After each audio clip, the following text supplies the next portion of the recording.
Afasia adalah gangguan berkomunikasi yang disebabkan oleh kerusakan di otak. Gangguan ini dapat memengaruhi kemampuan berbicara dan menulis, serta kemampuan memahami kata-kata saat membaca atau mendengar. Afasia sering disebabkan oleh stroke atau cedera kepala. Penderita afasia umumnya keliru dalam memilih atau merangkai kata-kata menjadi sebuah kalimat yang benar. Selain itu, penderita afasia juga tidak bisa memahami perkataan orang lain. Meski demikian, gangguan dalam berkomunikasi ini tidak memengaruhi tingkat kecerdasan dan daya ingat penderitanya. Afasia bisa terjadi secara tiba-tiba setelah seseorang mengalami stroke atau cedera kepala. Namun, afasia juga dapat terjadi secara bertahap akibat tumor otak atau demensia.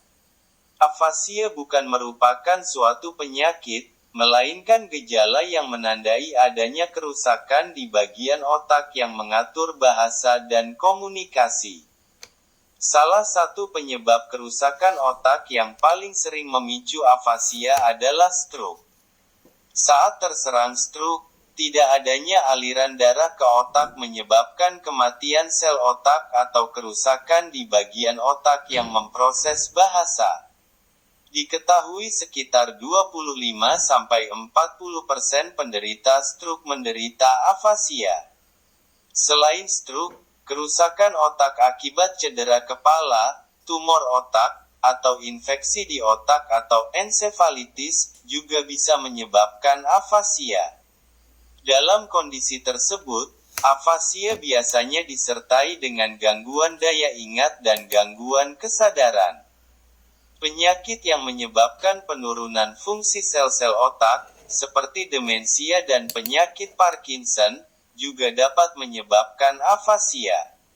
Pada kondisi ini, afasia akan berkembang secara bertahap seiring dengan perkembangan penyakit. Gejala afasia bisa bervariasi, tergantung pada bagian otak yang rusak dan tingkat kerusakan yang terjadi. Berdasarkan gejala yang muncul, afasia dapat dibagi menjadi beberapa jenis, yaitu 1. Afasia Wernicke atau reseptif. Afasia Wernicke atau afasia reseptif biasanya disebabkan oleh kerusakan otak di bagian kiri tengah. Kondisi yang juga dinamakan dengan sensori afasia ini membuat penderitanya kesulitan memahami kata-kata yang didengar atau dibaca. Afasia reseptif membuat penderitanya memberikan tanggapan atau kalimat yang sulit dimengerti oleh lawan bicaranya. 2.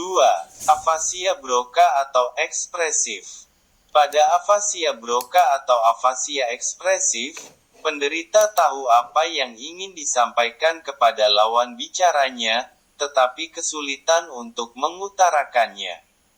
Kondisi yang juga dinamakan motor afasia ini biasanya disebabkan oleh kerusakan otak di bagian kiri depan.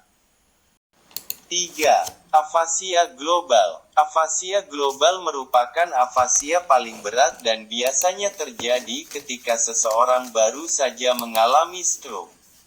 Afasia global biasanya disebabkan oleh kerusakan yang luas di otak. Kondisi afasia global menyebabkan penderitanya mengalami kesulitan bahkan tidak mampu membaca, menulis, dan memahami perkataan orang lain. 4. Afasia progresif primer. Kondisi ini menyebabkan penurunan kemampuan membaca, menulis, berbicara, dan memahami percakapan, yang terjadi secara perlahan.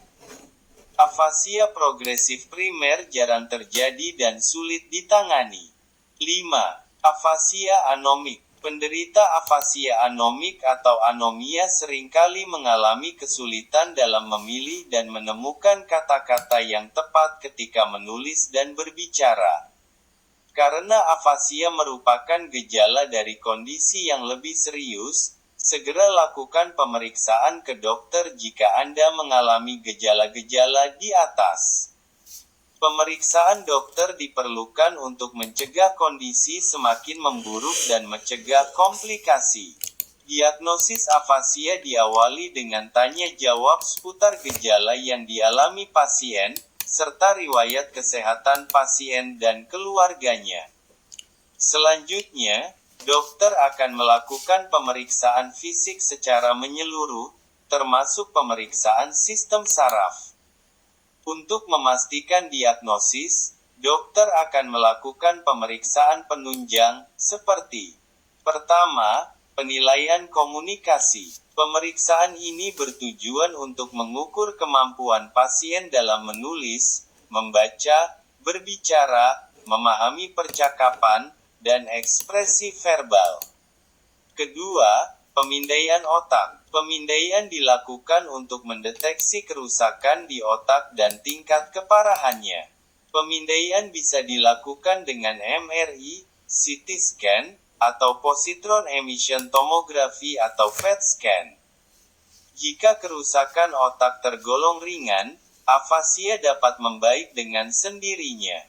Namun, bila afasia yang diderita cukup berat, dokter akan memberikan penanganan. Metode penanganan afasia akan disesuaikan dengan jenis afasia yang diderita, bagian otak yang rusak, penyebab kerusakan otak, usia, dan kondisi kesehatan pasien. Metode tersebut antara lain: pertama, terapi wicara. Terapi wicara dan bahasa bertujuan untuk meningkatkan kemampuan dalam membaca, menulis, dan mengikuti suatu perintah. Selain itu, pasien juga akan diajarkan cara berkomunikasi dengan gerakan atau gambar. Terapi wicara bisa dilakukan dengan menggunakan teknologi seperti program komputer atau aplikasi. Kedua, obat-obatan. Obat untuk mengatasi afasia biasanya bekerja dengan cara melancarkan aliran darah ke otak, mencegah berlanjutnya kerusakan otak, dan menambah jumlah senyawa kimia yang berkurang di otak. Salah satu obat yang digunakan adalah piracetam. Ketiga, operasi. Prosedur operasi dapat dilakukan jika afasia disebabkan oleh tumor otak. Operasi bertujuan untuk mengangkat tumor otak sehingga afasia dapat tertangani dengan baik. Gangguan berkomunikasi akibat afasia bisa memengaruhi kehidupan sehari-hari penderitanya, termasuk dalam hal pekerjaan dan hubungan pribadi. Jika tidak segera ditangani, afasia dapat menimbulkan gangguan kecemasan, depresi, dan keinginan mengisolasi diri dari lingkungan. Belum ada cara yang pasti untuk mencegah terjadinya afasia. Langkah terbaik yang bisa dilakukan adalah mencegah kondisi yang dapat menyebabkan afasia. Beberapa upaya pencegahan tersebut adalah: berhenti merokok, menghindari konsumsi minuman beralkohol secara berlebihan, menjaga berat badan tetap ideal agar terhindar dari obesitas, berolahraga secara teratur setidaknya 30 menit per hari, menjaga pikiran tetap aktif, misalnya dengan membaca, menulis, atau menggambar, mengonsumsi makanan bergizi lengkap dan seimbang, serta membatasi makanan tinggi lemak, gula, dan garam, menggunakan helm atau sabuk pengaman ketika berkendara, dan berobat dan rutin kontrol ke dokter bila menderita diabetes, hipertensi, kolesterol tinggi, dan atrial fibrilasi, untuk mencegah stroke.